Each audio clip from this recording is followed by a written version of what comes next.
Hi friends, எல்லாரும் எப்படி இருக்கீங்க? இன்றைக்கும் உங்கள் எல்லாருக்காகவும் ஒரு இன்ட்ரெஸ்டிங்கான ரெசிபியோடு தான் நான் வந்திருக்கேன். இன்றைக்கி வீடியோக்குள்ளே போகிறதுக்கு முன்னால் ஃப்ரெண்ட்ஸ், உங்கள் எல்லாருக்குமே ஒரு பெரிய தேங்க்ஸ்.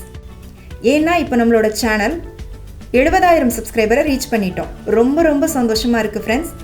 இது எல்லாமே உங்களால் மட்டும்தான். நீங்கள் கொடுத்த ஒரு பெரிய சப்போர்ட்டால் மட்டும்தான். இதே மாதிரி தொடர்ந்து உங்களோட சப்போர்ட்டை நம்மளோட சேனலுக்கு கொடுங்க. நம்ம சீக்கிரமாகவே 1,00,000 சப்ஸ்கிரைபரை ரீச் பண்ணுவோம். நீங்கள் நம்மளோட சேனலை இன்னும் சப்ஸ்கிரைப் பண்ணலை அப்படின்னா ப்ளீஸ் சப்ஸ்கிரைப் பண்ணிக்கோங்க. வாங்க இன்றைக்கி வீடியோக்குள்ளே போகலாம். இன்றைக்கி நாம் ரொம்ப டேஸ்டியான பாதாம் ஹல்வா எப்படி பண்ணுறதுன்னு பார்க்கலாம். இது செய்கிறது பார்த்திங்கன்னா ரொம்ப சிம்பிளான ஒரு ப்ரொசீஜர் தான். ரொம்ப ஈஸியாக பண்ணலாம். இது செய்ய என்னென்ன பொருள் தேவைன்னு கீழே டிஸ்கிரிப்ஷனில் கொடுத்துருக்கேன். வாங்க இப்போ எப்படி பண்ணுறதுன்னு பார்க்கலாம். முதல்ல ஒரு அரைக்கப் அளவுக்கு கொஞ்சம் வெதுவெதுப்பாக இருக்கிற பாலில் கொஞ்சமாக குங்குமப்பூ போட்டு தனியாக எடுத்து வச்சுக்கோங்க. இது நம்மளோட பாதாம் ஹல்வாக்கு நல்ல கலர் கொடுக்கறதுக்காக சேர்க்க போகிறோம்.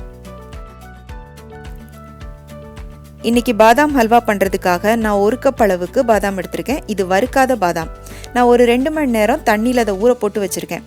ஒரு 2 மணி நேரமாவது தண்ணியில் நல்லா ஊறினாதான் அது மேலே இருக்கிற தோல் நல்லா உரிக்க வரும். பாதாம் தண்ணியில் நல்லா ஊறி இருந்துச்சுன்னா நம்ம அதை எடுத்து கையில் வச்சு அழுத்தும் போது அதோட தோல் அதுவாகவே கலண்டு வந்துடும்.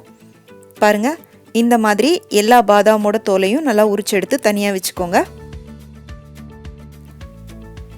இப்போ இந்த பாதாம் எல்லாத்தையும் ஒரு மிக்ஸி ஜாரில் போட்டு தண்ணி சேர்க்காம முதல்ல அரைச்சி எடுத்துக்கோங்க. இப்போ தண்ணி சேர்க்காம அரைச்சி எடுத்தாச்சு. இப்போ இதோட ஒரு அரை கப் அளவுக்கு பால் ஊற்றிக்கோங்க.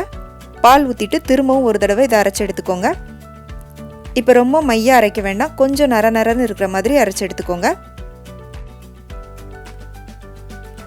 இன்றைக்கி பாதாம் அல்வா பண்ணுறதுக்காக நான் மொத்தமாக ஒரு அரை கப் அளவுக்கு நெய் எடுத்து வச்சுருக்கேன். இதிலிருந்து ஒரு 2 டேபிள் ஸ்பூன் மட்டும் எடுத்து ஒரு கடாயில் போட்டுக்கோங்க. நெய் நல்லா சூடானதும் நம்ம அரைச்சி வச்ச பாதாம் விழுதையும் இதோட போட்டுக்கோங்க. இதோடவே 1 கப் அளவுக்கு சர்க்கரையும் போட்டுக்கோங்க. எந்த கப்பில் பாதாம் அளந்தீங்களோ அதே கப்புக்கு 1 கப் அளவுக்கு சர்க்கரை எடுத்துக்கோங்க. இப்போ இது எல்லாத்தையும் நல்லா கலந்து விட்டுக்கோங்க. பாதாம் ஹல்வா பண்ணும்போது கொஞ்சம் நல்லா அடிகனமான பாத்திரம் இல்லைனா நான்ஸ்டிக் பேன் இருந்துச்சுன்னா அதில் பண்ணிங்கன்னா கொஞ்சம் ஈஸியாக இருக்கும்.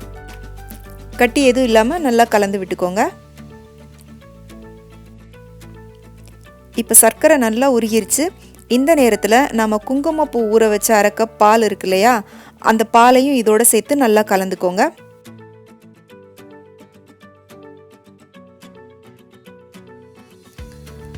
பாதாமோட பாலை சேர்த்து நல்லா கலந்ததுக்கு அப்புறமா ஒரு அரை டீஸ்பூன் அளவுக்கு ஏலக்காய் தூள் சேர்த்துட்டு திரும்பவும் நல்லா கலந்து விட்டுக்கோங்க.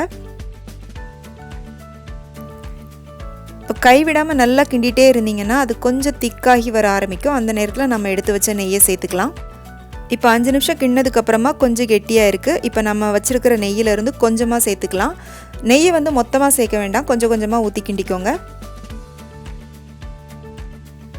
முக்கியமாக ஒரு விஷயத்த மறந்துடாதீங்க, பாதாம் ஹல்வா பண்ணும்போது அடுப்பை கொஞ்சம் மீடியம் ஃப்ளேமில் வச்சுட்டு பண்ணுங்கள். பிகினராக இருந்தீங்க அப்படின்னா லோ ஃப்ளேமில் வச்சுட்டு பண்ணுங்கள், இல்லைனா டக்குன்னு அடி பிடிச்சிரும்.